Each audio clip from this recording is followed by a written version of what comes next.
Hi, I'm Kathy Mills from Short Film Edits, and I'm here with Rhys Sherlock for an interview today. How are you? Hey, Kathy. I'm very good, thanks. How are you? I'm good, thank you. Could we start this with you telling everybody a little bit about you? Yes. First of all, just want to say it's been a long time coming. We've been trying to tee this up for a while, which is good to finally get this done. Yeah, so my name's Rhys Sherlock. I'm an actor from, I want to say technically Melbourne. I've been living across Melbourne and Sydney for a few years. But yeah, grew up in Melbourne, moved over to Sydney to kind of kickstart acting properly. So I've been acting for 3 years in total. And yeah, just kind of come back to Melbourne right now. But yeah, love to surf, love my dog, love growing my hair out. It's getting a bit too long now. Um, but yeah, 3 years into the acting journey for me, and it's been a bit of everything to be honest, which I guess you kind of always hope for. But yeah, looking to kind of kickstart 2026 even further. So Yeah. Well, I want to congratulate you for winning Best Actor at the SF3 Festival. thank you. That was really, really good. Okay. So what inspired you to start acting? Yeah. Oh gosh, it's a decent backstory.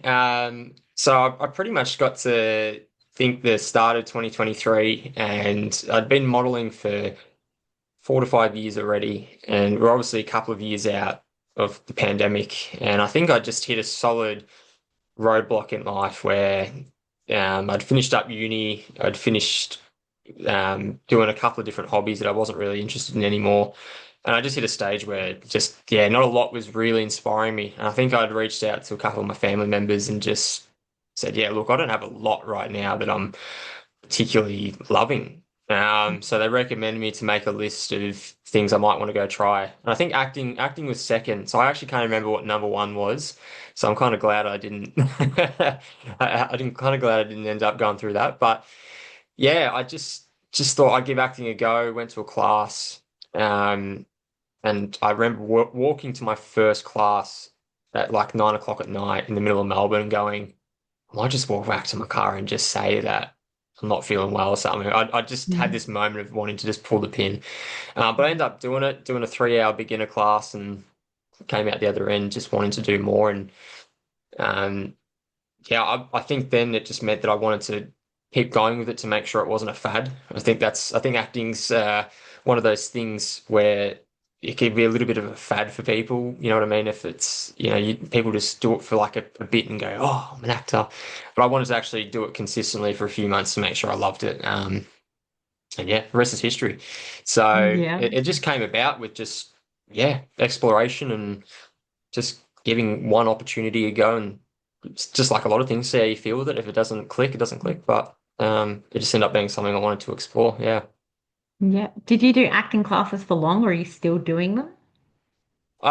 First year I did more. Yeah, I did a semester, and then I did a lot of one-to-one coaching with my coach Brie Milliken. Give her a shout out. She's about to have a baby. But Mm. yeah, my first year in particular, she kind of helped me a lot with the not even just the technique side, but just the industry as a whole, just the business side.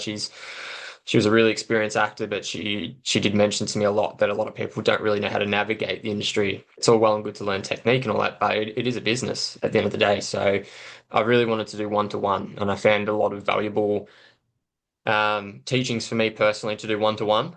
Um, and so yeah, my first year was mainly that. Second year was similar, a bit more one-to-one, less classes, and then third year being 2025, last year was probably not really at all. And it was just actually a lot of different projects, paid or unpaid. I just wanted to do as much as I could. I saw it as kind of like an apprenticeship. Being my third year, I thought, this is my third year. I want to do as many projects as I can. Not quantity over quality, but still quality, but still just keep the on-screen experience and do as much as I can. So um, yeah, I thought there was a natural shift of just different, stages of learning. I think so. Yeah, well, absolutely. Okay. In Drifter, your character Yes. is dealing with paranoia and isolation. How did you approach playing those emotions? Yeah, Drifter was interesting because the origins behind it was I just moved to Sydney 2 years ago, and I just freshly come off watching the Batman, I think like 5 or 6 times in the theater, which I've never done for any film. Hmm. So I took a lot of inspiration from Robert Pattinson's Batman, but I just moved to Sydney and I found myself in my first 2 weeks not knowing anyone in a new city. So I'd actually just walk around with my backpack on and just like people watch.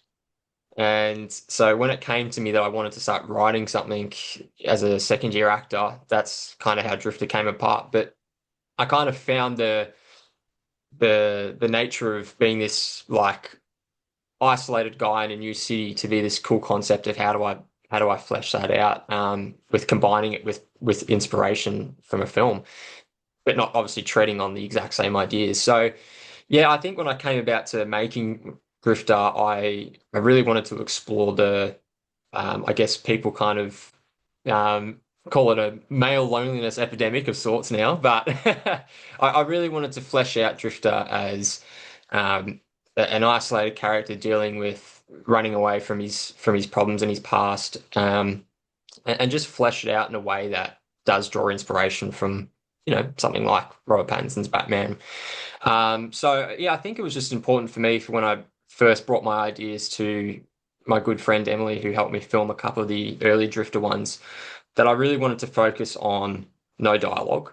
I have this really um, big passion to watch things that don't portray dialogue with everything. Like you don't need dialogue to explain everything. And I don't know about you, but I hate watching films sometimes where they have to over-explain just in case you're a dumb audience member. And I Hmm. just find a beauty with something like Drifter where we had no dialogue for a couple of them, but we could portray a story. We could Yeah. portray what's going on inside his head. Um, and yeah, particularly when we made the first one, I really wanted to set up the world around him as isolation and yeah, just kind of see what we could do with that without over explaining what's wrong with him, Mm. So yeah, just a big focus on obviously his mental demons, and how he's sort of dealing with life and what he's running away from. So yeah, it was a big part to sort of try and portray. Yeah, yeah. No, I'm with you on the whole dialogue thing. Sometimes it's obviously fine to have dialogue, but it's like you don't need to tell us exactly who you are in every scene. We get it, we know. No, But yeah, yeah, yeah. and I know sometimes it's really pronounced in 2026 that companies are really open about needing to needing to sort of fit to the average person now who sits on their phone watching film. So you need to have Mm. something impactful happen every 15 seconds to keep him engaged. But I think there's still plenty of room for storytelling that doesn't need dialogue. It doesn't need something happening at every moment. Like you can interpret something your own way. So that was, I don't know, for me, that was something that was important. Also, I didn't know how Yes. to write dialogue at the time as a second year actor, so It works for you then. it's a good Oh, little that's shh. funny. All right. Did you build an extensive backstory for him? Yes, yeah. The thing with Drifter when I made it was, as I said, I took a lot of inspiration from Robert Pattinson's Batman, but I didn't want to retread it completely. Obviously, the Mm. visual is very similar, and that's where the inspiration comes from. But I didn't want to go about it in a way that he's a billionaire.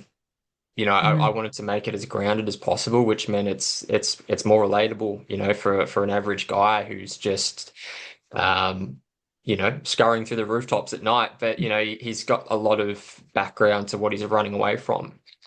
So we really wanted to establish some potential relationship connections that he's getting away from.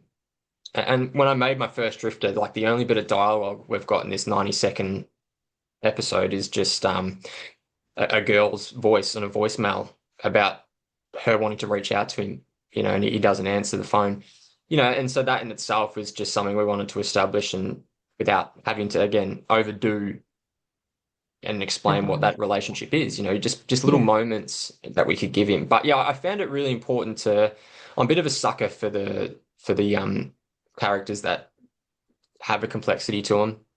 And I think sometimes it's not always received well when you do try and touch on mental health and all that, because I think some storylines make it too obvious or too cheesy that someone's got something wrong with them. I think Mm. there is definitely a way you can do it without having to just have him sit there and be like, oh, he's maybe depressed. It's like, well, how about we actually flesh it out, Mhm. show why maybe why he's gotten to where he's gotten to. So yeah, we really wanted to establish a background first instead of just having like a rip off Batman.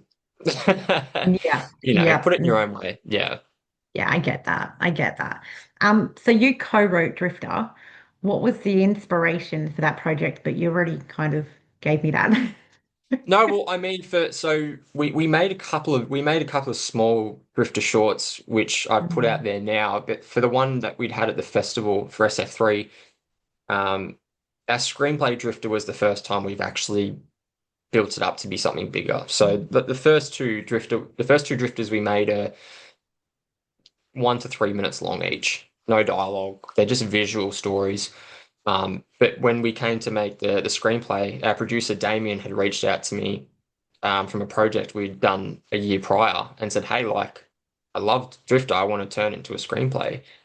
And so our short film turned into a 11-minute short film, and that gave us the opportunity to then add dialogue in, add other characters. Um, but for me, the question still works of what you asked, because when it came to how we're going to put this story together, I actually had Kite, our director, and Damien, our producer, go, well, where do you want him to go with this? And it was the first time I actually had to sit there and be like, oh, yeah, okay. Well, Yeah. now we actually need to know what his relationship is like with this girl, Tess, who's in the film. And that's when we have to actually work with dialogue. How does he actually speak? Mm. How does he speak? Does he does he make eye contact when he looks at people? You know, what does he do at night time? It was the first time we actually had to expand on it, which meant that yeah, it required a bit more than just yeah, and you do want to see steps of his character as well develop. So it did require a lot more. Yeah. Yeah. Yeah. All right. Um, so what came first, the character, the theme, or the visual? Um, oh, I think it's a good one. It's a really good question. As I said, it didn't sink to me until I moved to Sydney and I was walking around for the first 2 weeks of living in this new city where I had absolutely knew no one. And I just was getting bored because I had no connections acting wise in Sydney. So I thought, oh, I like this kind of. I loved the atmosphere of just people watching in the sorry, I loved people watching once I just moved to Sydney because I could just walk Mm. around. No one knew me. I just walk around the city and just watch everything unfold in front of me. And it only then just clicked to me. I'm like, oh, I might just try and write a character about this. And Mm. then I'd obviously, yeah, it took so much inspiration from Robert Pattinson's Batman, where I thought, okay, I like this sort of lone wolf, isolated, guy. Like maybe let's see what I could do with that. And it just meant that I loved the visuals of the black eyeliner and all that of Robert Pattinson's Batman, like the sort of emo, broody. But yeah, it just meant, well, let's change up the story a bit and let's see what we can make of it. So it was a kind of an inspiration of, I guess, the combination. But I don't think I would have had that unless I'd actually moved and stood in the Mm. city, not saying a word, just watching people Yeah. around me. So Yeah. yeah, there was definitely something I felt it once I was there where I could, yeah, play on it a bit. So Yeah, yeah. of course. Of course. All right. How did your performance change knowing you were also the writer and producer on that project? Oh, I've never had so much respect for producers Mm. in my life. I get it now because I mean, we didn't really have like a massive crew or anything, but I couldn't help but in the back of my head just worry about if people have eaten. And, one of our filming nights, we were filming in the city, which we shouldn't have been. But I had scenes with my good mate Sam, who's in it, and I'm looking in the background at our lovely hair and makeup lady that we've dragged out from 40 minutes away. I'm like, oh, is she eaten? It's like midnight. Is she cold? Mm. Does she need a drink? It's the first time I was standing there while Kyton's trying to direct me, and he's like, Rhys. I'm like, oh yes, sorry, yes, I'm just sorry, I'm just stressed. Like I've got poor Emily holding the lights and Jaden, our soundy, who's probably cold. Mm. Yeah, it was just probably not something I want to do again in terms of organizing. My co-stars April and Sam, uh, delightfully were going to Europe pretty much at the same time. Didn't know each other, Mm. but they were just coincidentally going to Europe at the same time. So booking them into film was a nightmare in itself. So Hmm.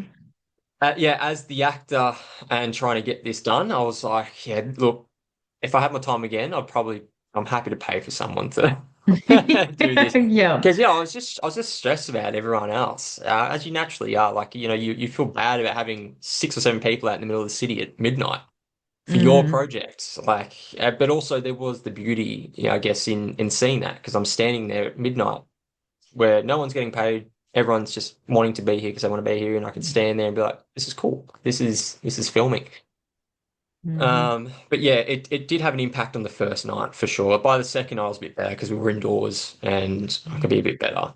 So, um, yeah, not something I'd do again.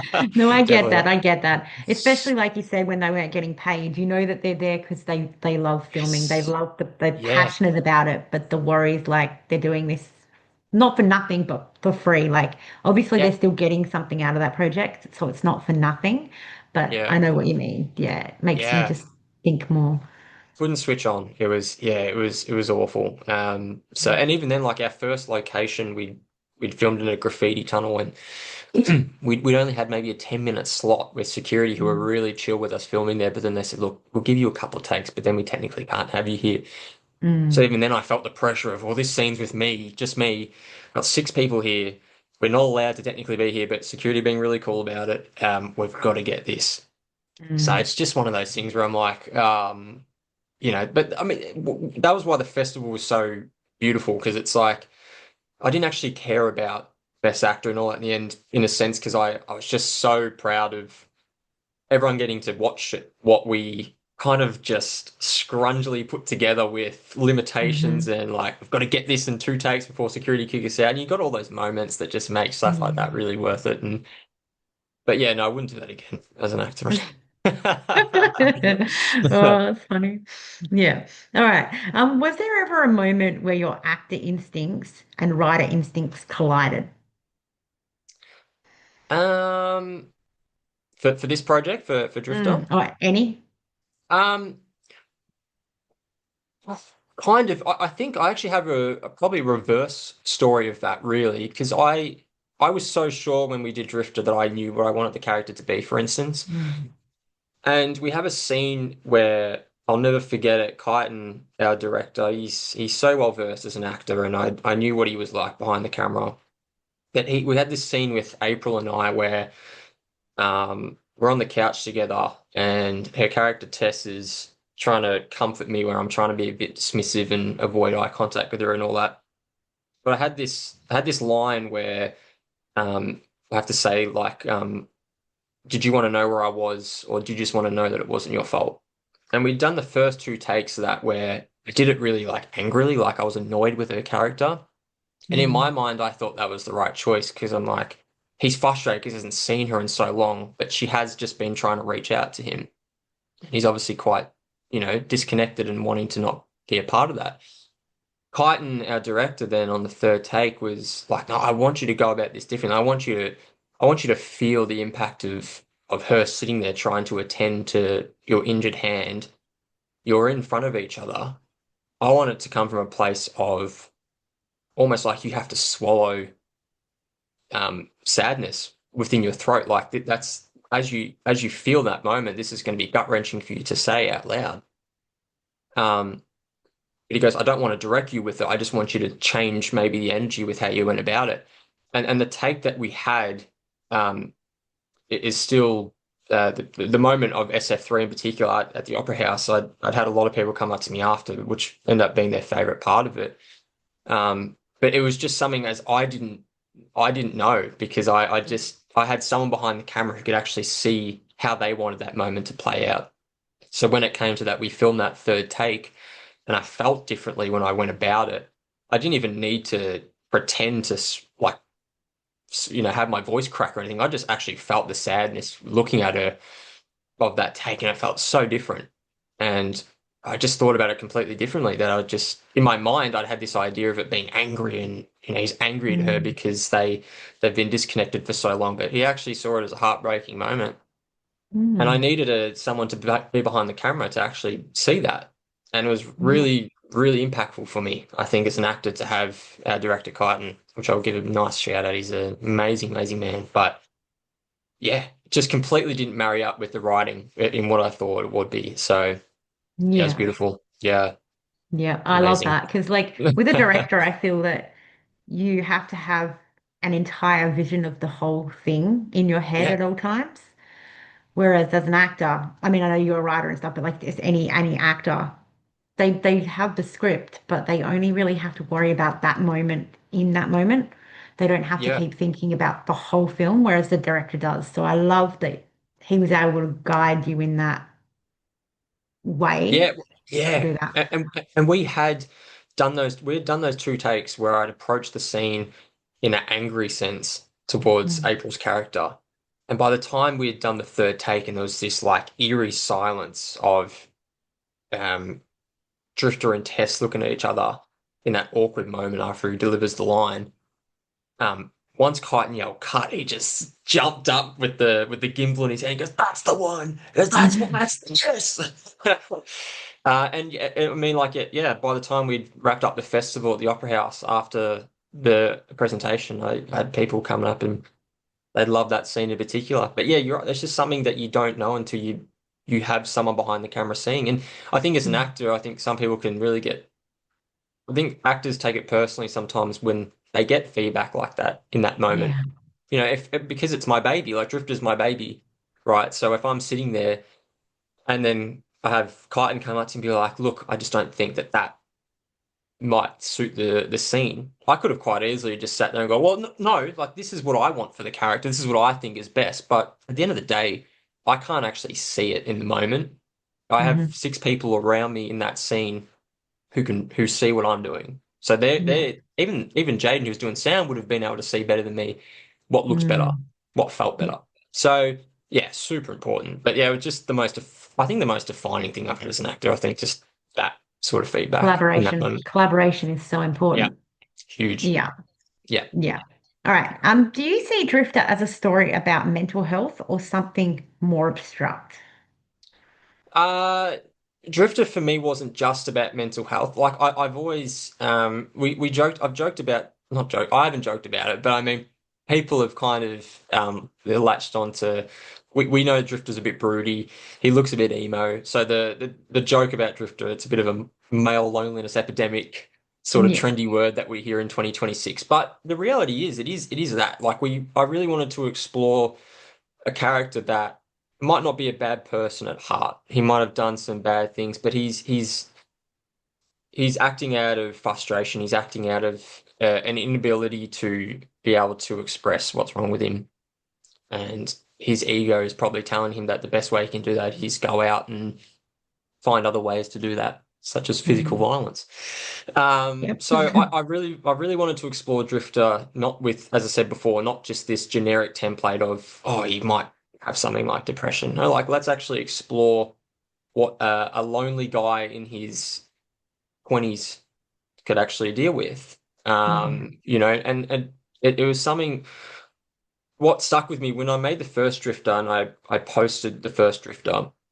I had three guys all different ages. I had a guy in his 50s message me um, from just that 90-second scene saying that he took from it that it just reminded him of his past marriage with his wife and that they're not married Mm. anymore. And he felt the moment of um, the girl character in Drifter reaching out to him and he puts his phone away. And then I had a younger guy reach out for something completely different that translated with him, more of a Mm. family sort of matter. And for me, that was like my first moment of oh, this is just this male experience that I can sort of put out there, but people are going to react to it differently. So if I could make something like Drifter where people take from, if I could make Drifter where males could take away different sort of outcomes that relates to them or an experience they might have had, then that felt like a huge win for me. So, Yeah.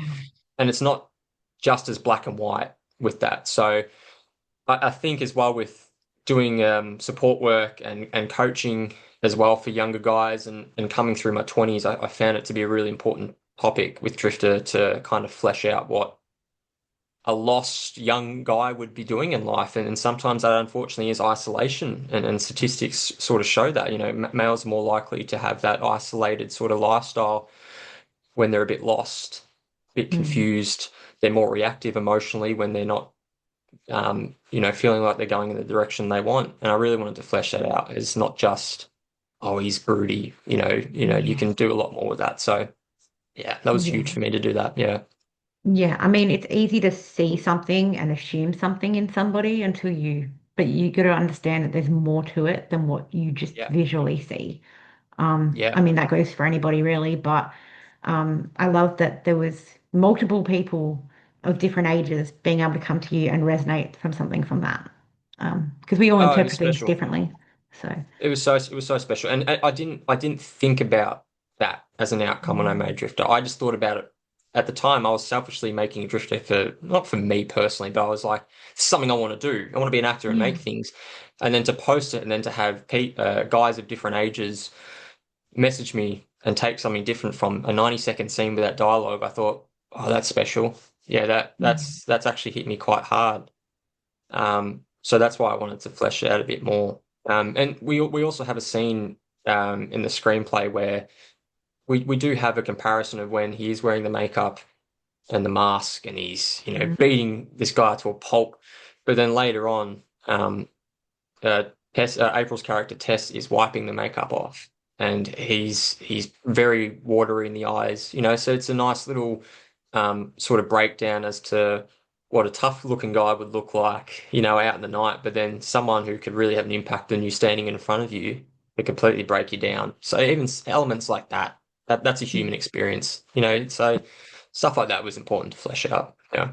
Yeah. And it just goes to show that no matter what we see in somebody, they could always be wearing a mask. Yes, and that's what it is.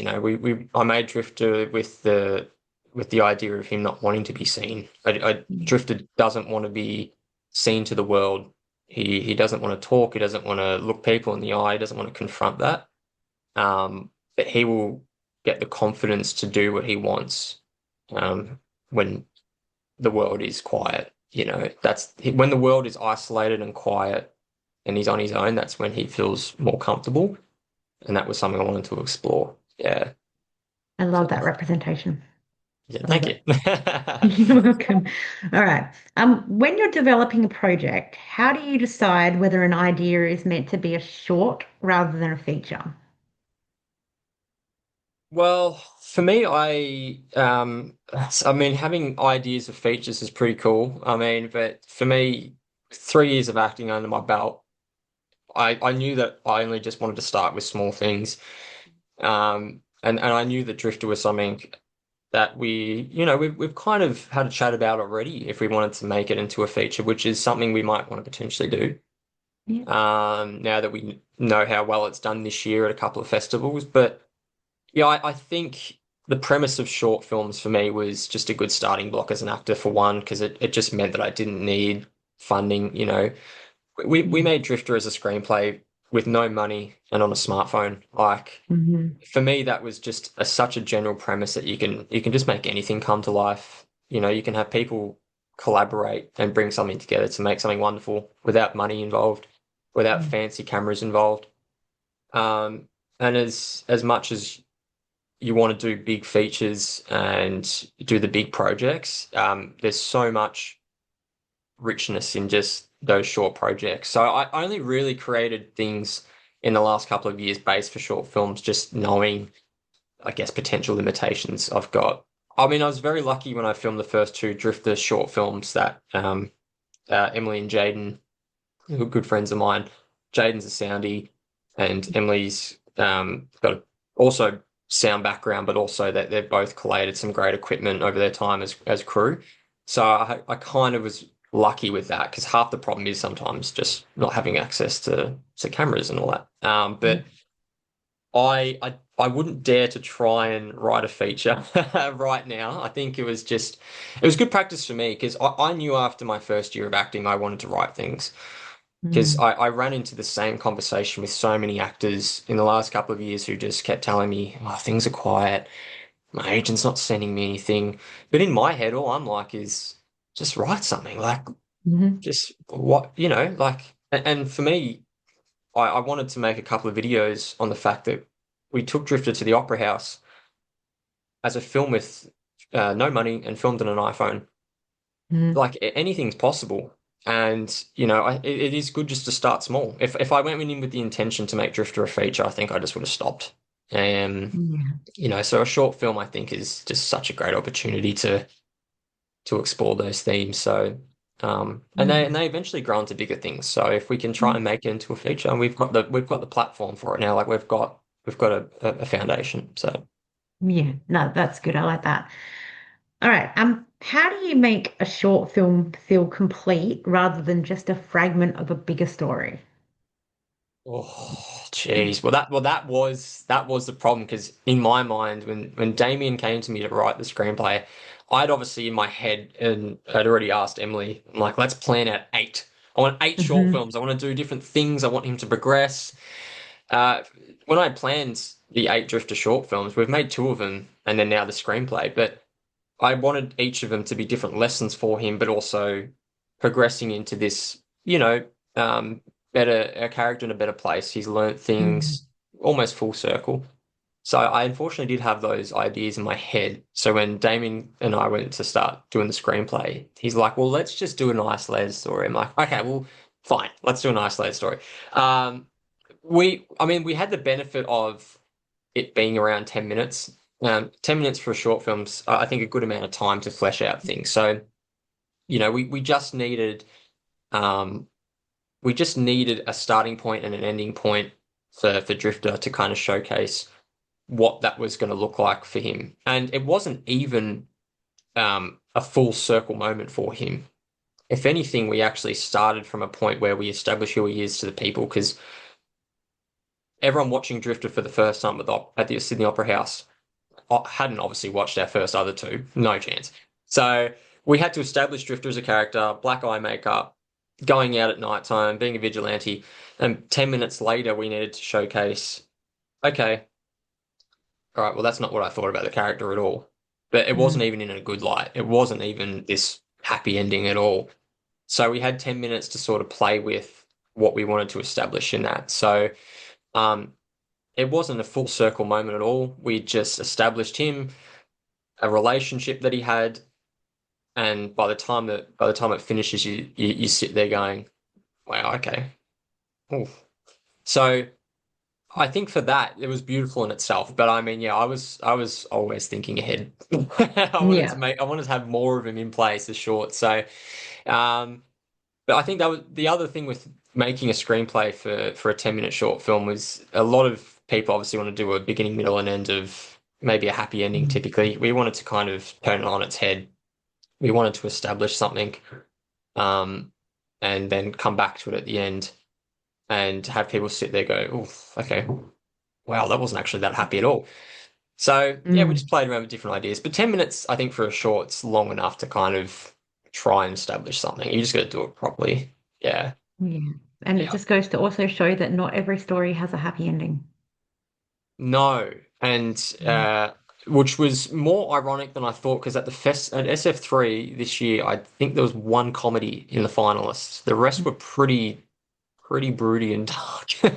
So we kind Mm. of actually didn't actually stick out at all in that sense. We were actually amongst a lot of broody projects, but I think Mm. that those projects hit harder. I know, like Yeah. you love comedies and all that, but I mean the reality is people attach themselves to villains or they attach themselves to more complex characters. We don't like characters like Jeffrey Dahmer, for instance, but if you watch Mm. Evan Peters as an actor flesh him out, it doesn't mean you like the character anymore or what he does, but you sit there and be like, wow, like it's complex. We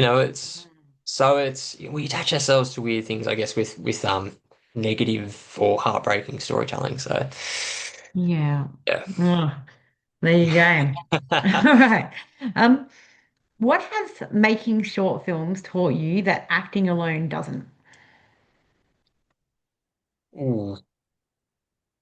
Well, yeah, as I think the organization has never been a strong suit of mine, in terms of preparing for stuff like that. So yeah, I think the whole idea of a script is one thing, but then to collate things like crew, cast, ironically, maybe something that producers would probably relate to the most is trying to agree what everyone wants for lunch. I think that's somehow that was the most stressful thing to even organize. You know, snacky foods, like what do I get for people? I have to find out Mhm. what people's preferences are, what they can't eat, which is great. But yeah, I didn't think about it. So yeah, it was just the fact that you want a project to go ahead means that you've got to be more than just putting yourself as the lead character and just expecting Yeah. everything else to sort of sort itself out. Yeah. Um, as I said, you had people going away overseas. Kite and our director needed to organise to get time off work. You know, all those little things that you don't think about because it's not a paid production, it's not a big production. You got to put all these things in place to realize, hey, I've got 8 people that want to help on my project, which is cool. They've got their own lives, they've got study, they've got work, families.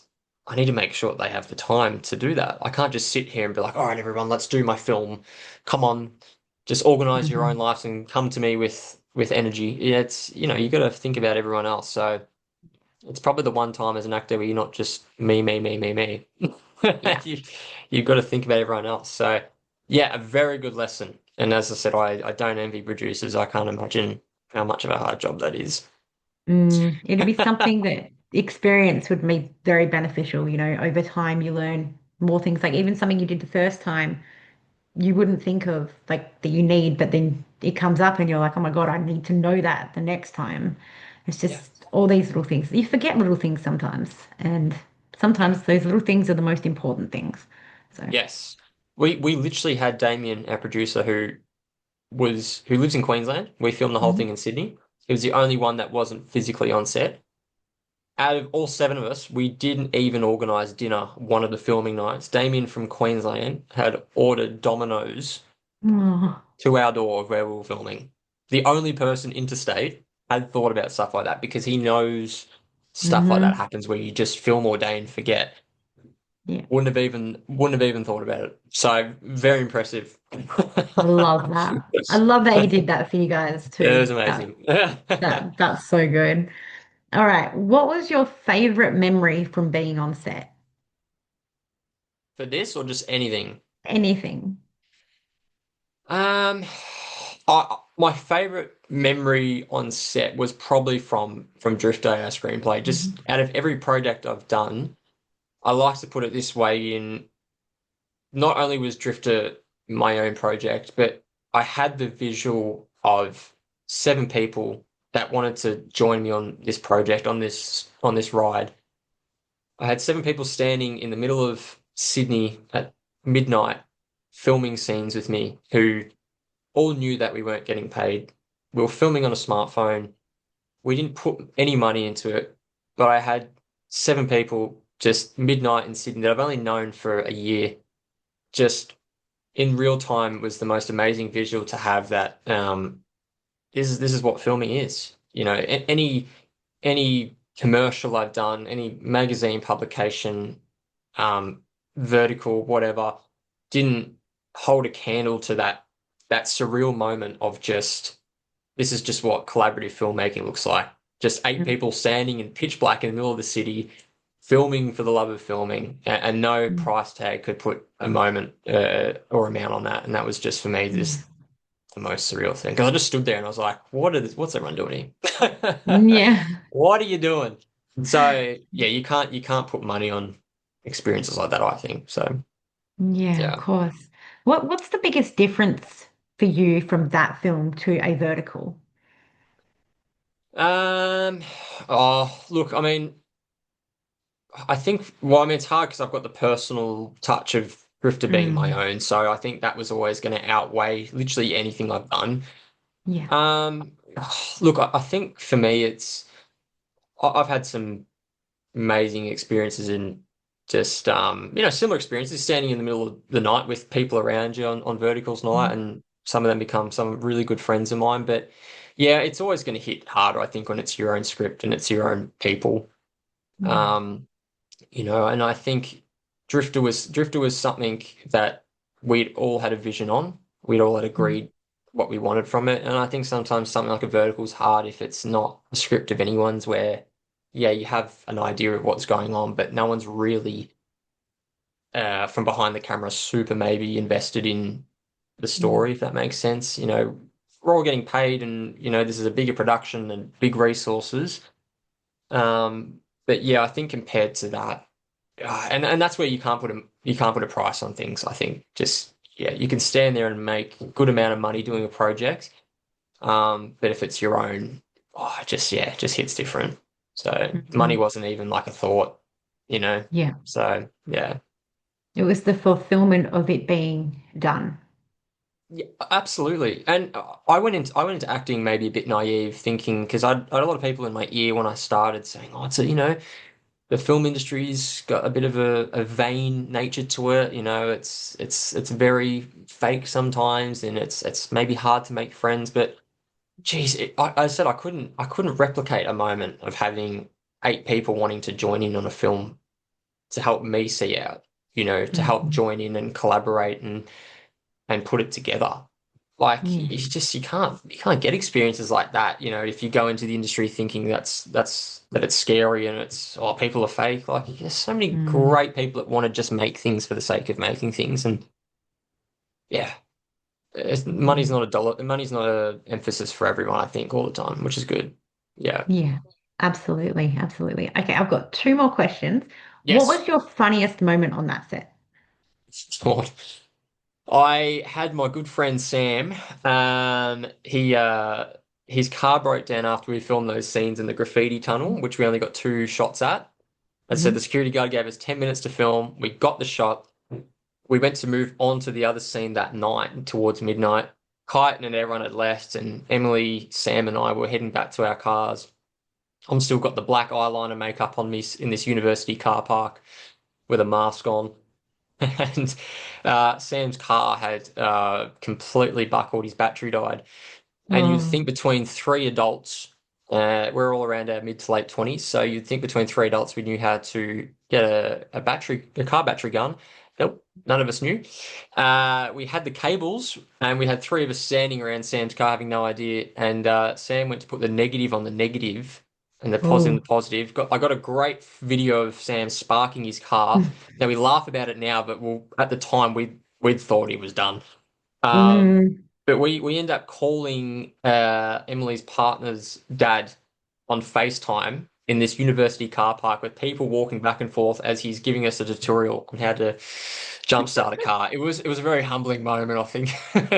Maybe not for Emily as much, but for Sam and I were like, it's probably something we should know. It's a learning moment. Yeah, it was funny. It was hilarious. So, yeah, definitely the best part. You can get those little jumper packs that come with like a pre-charged thing. So maybe you could just stick one of those in the back of your I might get car. that for Sam's birthday. His car's Yeah. like 30 years old, so we laughed about it at the time, but we all stood there and he's like, "Do you know what to do?" We're like, "No." Yeah. Well, So it was generally with the hilarious. cables, you need another car to, help with that. But this one comes with like a pre-starter pack that as long as Oh, you keep that charged, then you're good to go. I'll get that for Sam's birthday. I think he'd use that. Yep. It's handy. Next, you need to learn how to change a tire. Yes, yes. I'm going to take him to a class. We did joke about that. We just need to take a day where we both go to a mechanic and just learn everything. Do you know what? I actually think that all these things should be taught in school. Yes. Mm. See, for me, I didn't grow up with my dad around me, so I just grew up with my mum and my sister. Yeah. Bless them, but it's just not something I learnt, stuff like that. I Mm. was I was quite a feminine upbringing, which had some perks, I'll say. I Hmm. had some good lessons in some more self-care sort of things I might not have learnt. But yeah, in that side of things, yeah, my mum and my sister didn't give me too much in terms of fixing a tire and all that, bless them. But Yeah. yeah, definitely needed that in school. Yeah. I mean, I'm in the same position as you. I grew up in, just me and my mum and my brother. But Yeah. even some who grew up with their dads aren't mechanical or their dads aren't, you know. No. So Yeah. I believe that, fixing general tires and things and taxes should all be Yeah. taught in high school. 100%. No, it should. You do need Yeah. that. Yeah. So, but yeah, no, it was definitely a highlight. in a Yeah. scary way. But Yeah. Well, yeah. now you've got a birthday present idea. So, We go. all right. Last question. What kind of legacy do you want to leave for your with your work? Oh, it's an amazing question. Look, I've come into this industry with this sort of attitude of um, I want to do as much as I can and kind of show people that you don't need the fancy background of maybe a higher education. As much as I would have loved to have gone to uni for acting, it's just something I've come around to a lot later. I wanted to come around to this industry with this notion that you can make anything come to life as long as you're willing to put everything into it. And I think with my first 3 years of acting, I've had a lot of people tell me I've done maybe a lot more things that a lot of people would go to do. And that wasn't to do that necessarily. I wanted to come into acting and just make things happen for myself. And if that meant making my own things come to life, then that's what I wanted to do. And I've already gone on to so much with people about, yeah, things like Drifter we made with no money and a smartphone. Like you can make anything come to life. You don't need anyone's permission. Um, and I've always come from a background of having to hustle. Like I didn't grow up with much. As much as mum did everything for my sister and I, we always kind of had to learn how to hustle. So for me, if I have to hustle my whole life, if it means to get to point B that someone else has had a much clearer runway at, so be it. You can't see a longer path as something to be mad about. I think it's a perfect opportunity to just say, look, I'm happy to grind this out. I want to hustle this out. I want to make things come to life. I've done a lot of film projects already that haven't had money attached to it because that just doesn't symbolize me as a person. Mhm. I don't need money to be an attachment to making film. Like I love storytelling. I'm 3 years into this. I've got so much more to learn. If money was my main drive, I wouldn't have made my own things come to life, I don't think. Yeah. And I don't like the notion of people just doing everything if money's involved. You've got to have a Mhm. sense of things that mean something to you. So yeah, Yeah. to answer your question, I want my legacy, particularly with acting, to just be you can start from scratch. It's going to be tough to do and tough to start, but you've got an opportunity to really make a legacy for yourself through your actions, how you are with people in the industry. And if you go about it your own way, no matter how much you get knocked back, and I've had a lot of that. I've had people in the industry tell me I don't have the look for film, that my show reel's not cool. And those moments in themselves would have been stuff to really be like, all right, I'm not doing acting anymore. Mhm. But I repented and went, no, like that's not true. I've Yeah. got my own story to tell. I've got my own characters and stories I want to create. If they're seen by one person, if they're seen by a million, whatever, Yeah. I just wanted to look back and be proud of the stuff I've made.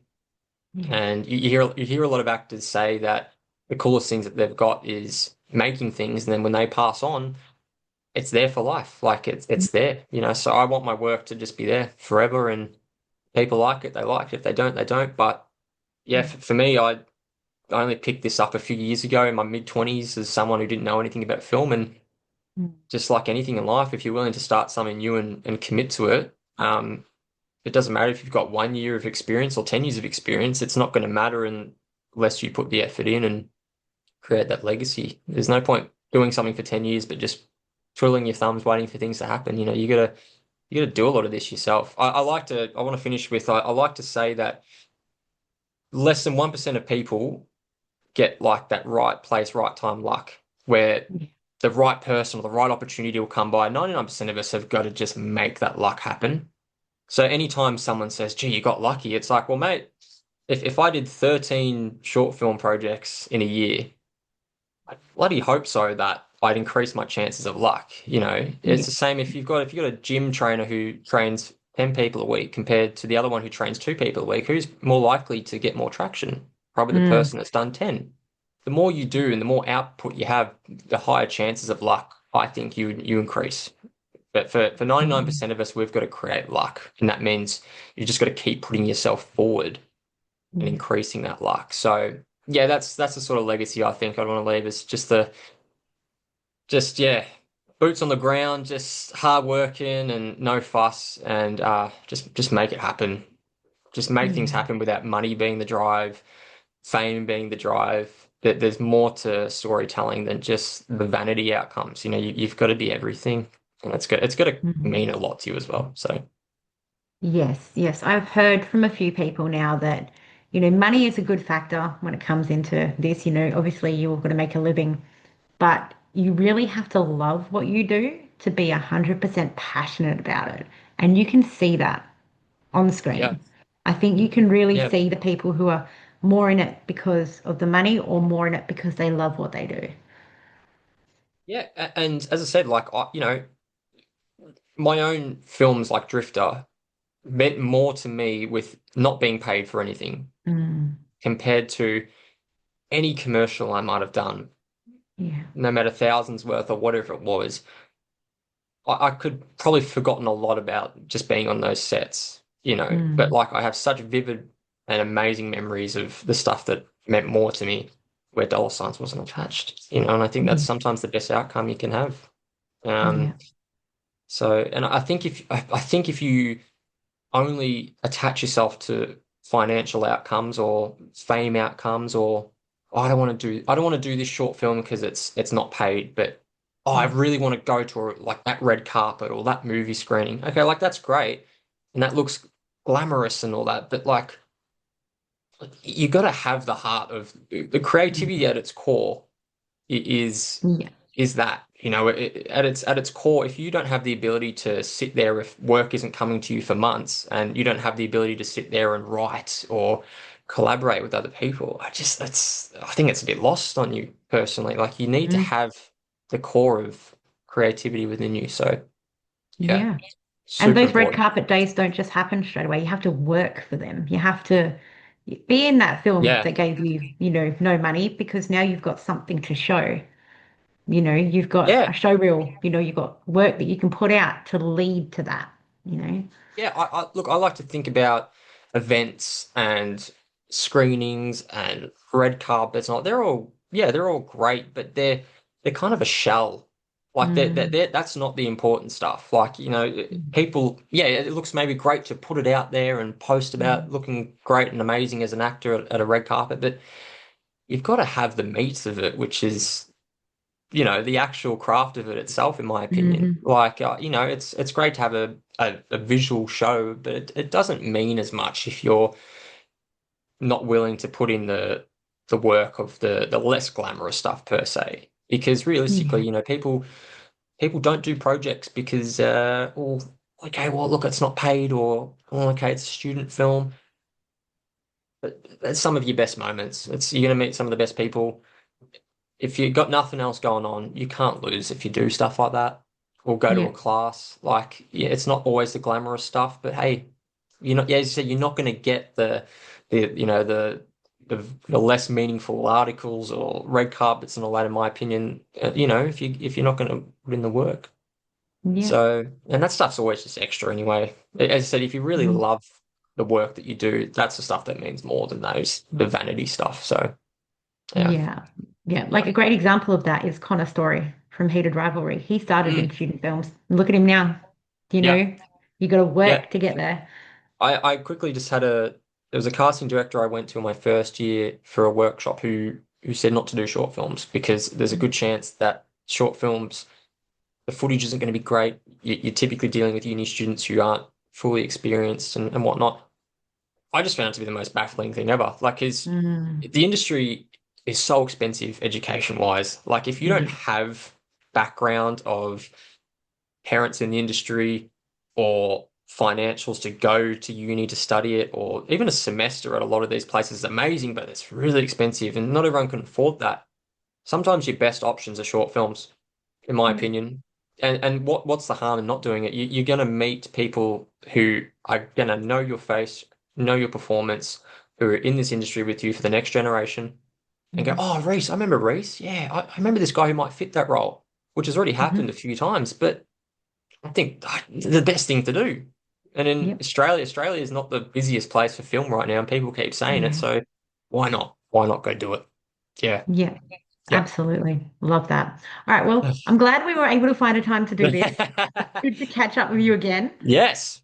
Amazing. We got there. We got there. So We plenty, did. plenty more to come, I'm sure. We'll come back around to when we've got the Drifter feature. Absolutely. Absolutely. All right. Well, you have a good day and I'll speak to you soon. Thanks, Kathy. Cheers.